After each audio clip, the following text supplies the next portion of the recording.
Plus, we've got what's making news tomorrow, as you can imagine, most of the papers dealing with the federal budget. In fact, why don't we have a look at just a couple that have already come through. Let me show you the front page of tomorrow's Herald Sun in Melbourne.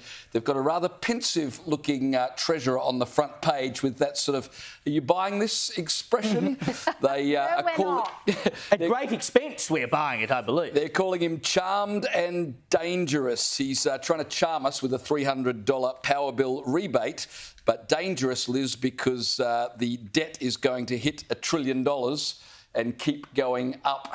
Indeed, he meant it when he said in his budget speech this evening, this is a budget for the forthcoming decades. Yeah, because they'll be paying it off. We'll be paying it off for decades. Another front page splash on the Daily Telly.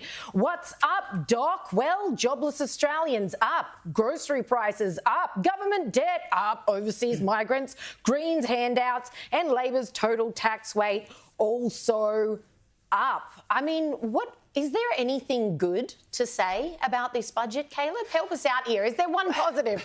Well, I suppose the one positive, if you're Jim Chalmers, is that it is very much an election budget. You know, he tried his hardest not to offend anyone, but of course the problem with that is that there is nothing much in there to deal with the real problems we have. And we know that, you know, this night, budget night, is the one night of the year where the Treasurer gets his day in the sun. He gets to stand up for half an hour and tell all the lies and spin he can fit into that 30 minutes. So I sat down tonight to watch Chalmers give his speech and, well, I wasn't very heartened because within 30 seconds he'd started, as Liz just alluded to, with the cliches. This is a budget for the here and now, and it's a budget for the decades to come. Well, it's not really a budget for the decades to come. It's barely a budget for the next year to come. But of course, what they're banking on is that we will have an interest rate drop within the next year or so, and they can go off to an early election, sell the election as well. You know, we've done the hard yards, we got inflation down, and we need your help to keep on going. So, of course, the main theme tonight was nothing else but cost of living. Cost of living, cost of living, cost of living, cost of living, cost of living, cost of living, cost of living, cost of living. And of course, one of the major planks of cost of living measures was one that we heard about months ago, but Mr Chalmers, or Dr Chalmers, as I should say, spent a lot of time talking about tonight, and that is, of course, the reworked Stage 3 tax cuts.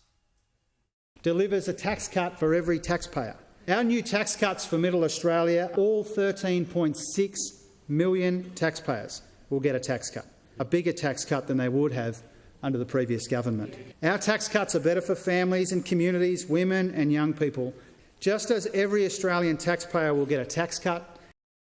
I mean, no mention, of course, of the fact that he redrew Stage 3 tax cuts, so many taxpayers are actually getting less of a tax cut than they were originally promised when this government was elected on the promise, by the way, that they would not fiddle with Stage 3 tax cuts. But Dr Chalmers pointed out a group of workers who he believed would benefit especially from the changes. This is about rewarding the hard work of our nurses and teachers and truckies and tradies.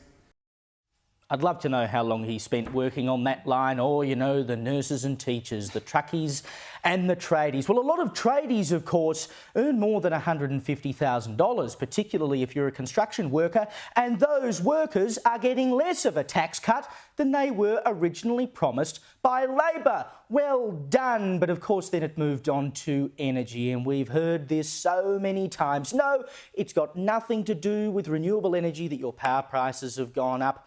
It's Russia.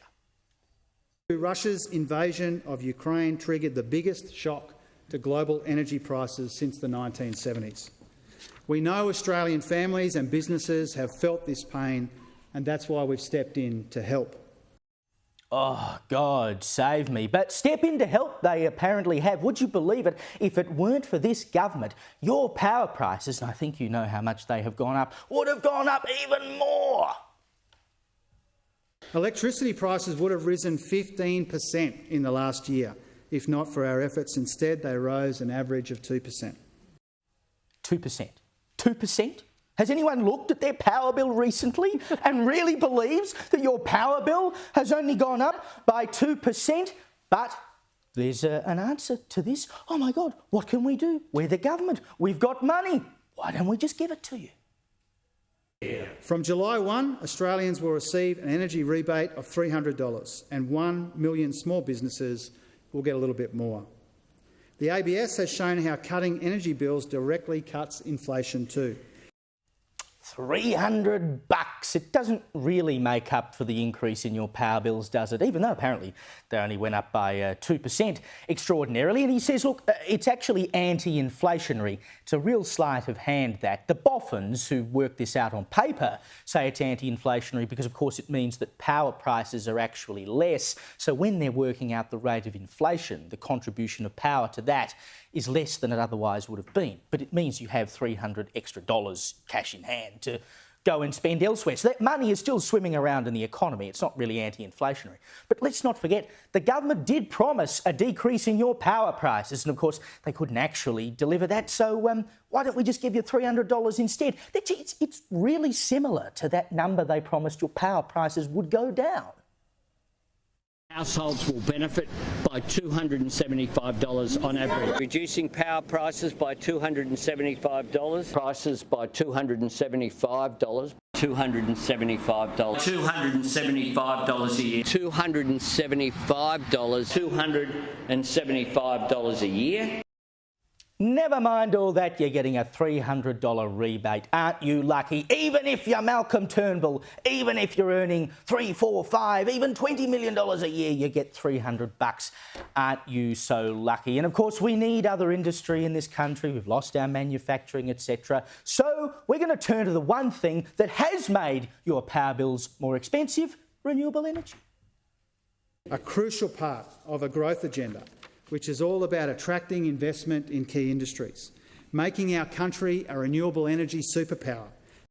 Of course, we're about the only country in the world that would want to be a renewable energy superpower because, don't forget, most other Western nations have agreed to increase nuclear power threefold by 2050, going after net zero by that time. Australia is one of the only countries of all our allies who said we're not going to do it. No one else wants to buy into it. Oh, there's an open market for Australia to get on board with. And of course, we need people to fill up these sectors and run all these quantum computers that we're apparently going to build. So we're going to get loads more people into university.